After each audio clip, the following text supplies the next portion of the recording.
Hi, and welcome to Frederick's Garage, home of the Bel Airror. For those of you who may have been following along with the quarter panel replacement progress, you may be wondering why the front half of the quarter panel isn't installed yet. Well, there were some structural foundational issues and some prerequisites that I've been taking care of in the background. This video summarizes those things and their progress. Stick around.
We're going to get started planning the install of the front portion of the quarter panel replacement.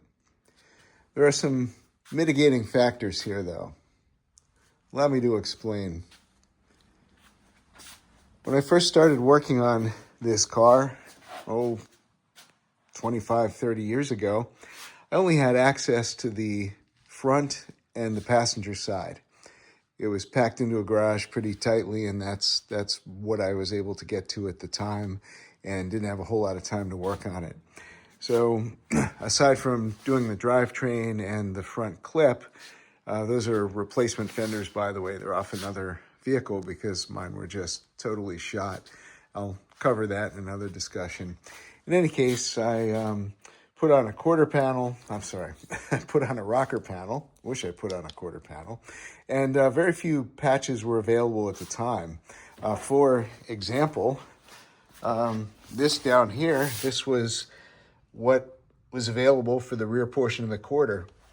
And you can see it really doesn't have much of an edge, and it's not much. If you had a much less rusty car, it might be suitable. But in any case, by waiting, I guess, these better panels became available. Ultimately, even a complete new trunk floor became available just a couple years ago, which I installed. I'll cover that in another video.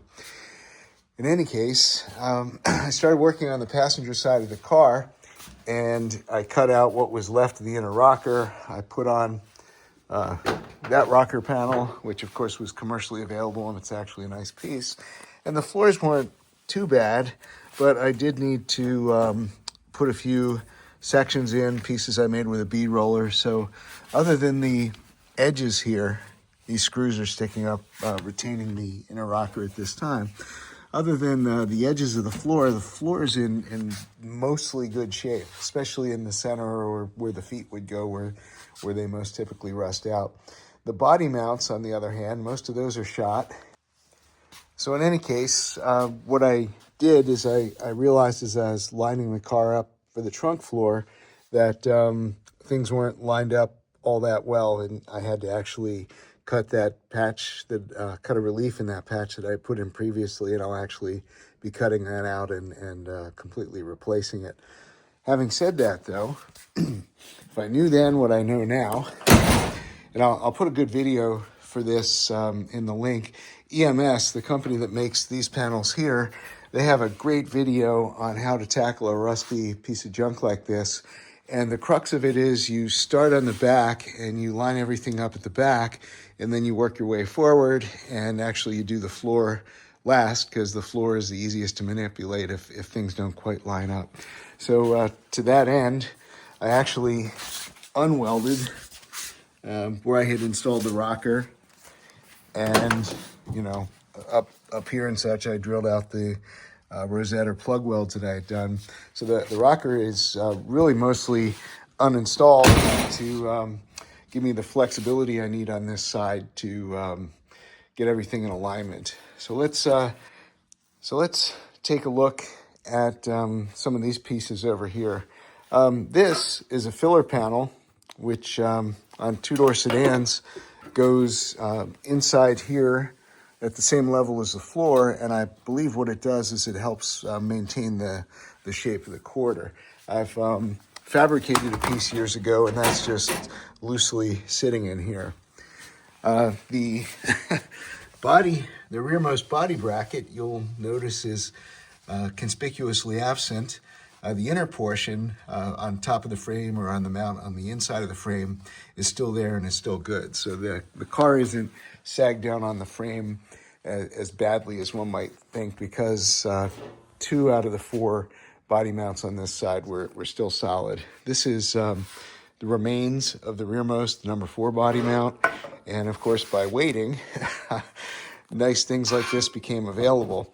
Not the frontmost, but the second body mount I had started to fabricate years ago. Ended up making it too heavy out of 14 gauge. Of course, never finished it either. Found out later these things are 16 gauge. So in any case, that's where we're at. So the problem, how this relates to the quarter panel, is the quarter panel is just kind of loose and flopping. Here's the inner rocker that's just kind of screwed in. So the point is, I'm not sure exactly where this is supposed to be. I'm not sure of the proper curvature right here. And of course, the wheel well is rotted as well. So I don't have any lip beyond here to point me in the right direction. Also, I've never removed this stainless steel panel, so I'm not quite sure how rusty things are underneath there. So that remains to be seen. Here's some previous patchwork I did years and years ago. What I did do, though, is I put this piece in, which essentially retained the dimension of this line, the level of that, which ultimately wraps around. Just not quite sure of the wrap. So one thing I did do well, even in hindsight, is I started on the side that was the most screwed up. So I have a much less rusty, yet is still considerably rusty side that at least has structural integrity, so I can take some measurements here and figure out how things go. So this middle layer here is that reinforcing piece that I mentioned, the one that's parallel to the floor that helps hold this shape. And then, of course, the bottom portion is just this almost makeshift patch, which caps the rocker panel portion. So we're going to try and rebuild this as closely as possible. Obviously, there's no way to no way to cover up the fact that the thing's worked on. It's not that level of work. It's beyond my skill, certainly beyond my skill level, but it's also beyond what this car is. It's a resto mod, essentially. It has a V8 in it, late 90s truck motor, and overdrive trans and Ford 9-inch rear. So the fact that it's needed some welding, nobody's trying to hide that. In any case, let's try and take some dimensions, maybe make a few templates, and of course, maybe start by taking this trim piece off and see how much rust we're working against or with.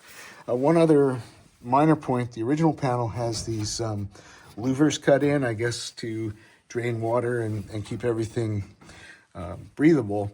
So I'll be replicating that in the repair panel as best I can. Again, not so much for authenticity, more for practical purposes, just to try and keep the moisture at bay. Cheers. Here's a quick view under the car to see what we're up against. There's the number 1 body mount, which is fully strong and intact. Number 2 body mount, the outer portion was essentially rusted away, so I just took it off. But the floor and substructure is otherwise supported. That body mount really just locates serves to locate the inner rocker panel. So certainly need to put it back, but I don't think that's a subject of any sagging on the car. Here, number 3 body mount, I did weld a patch on years ago. You can see the floors are pretty solid. These outer pieces I fabricated and welded in, bead roller and the like. But the inner portion of the floor is in great shape, mainly because the transmission and the engine leaked oil so badly that it prevented serious rust. Anyway, clean up certainly on the frame, and you can see back there there's the missing mount. And part of the problem with the quarter is evidenced right here.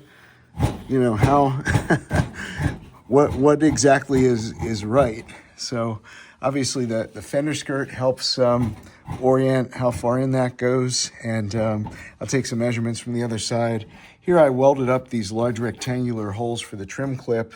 At the time they didn't make the same trim clip, just ones with single screws. So in any case, that's over and done with. I had to put a patch on here to mimic the lap weld, the factory lap weld. And as I mentioned, I never took this trim piece off. This is residual 20 or 30-year-old masking tape. It was to protect this from when I was doing the grinding here. So anyway, we'll have to dig in and get it started. As far as the paint, it'll clean up a little bit. I'd like to keep original paint as much as I can for the short term. However, I think there's a fine line between patina and shitina, and I think a lot of what this car has is the latter. That's my story, and I'm sticking to it.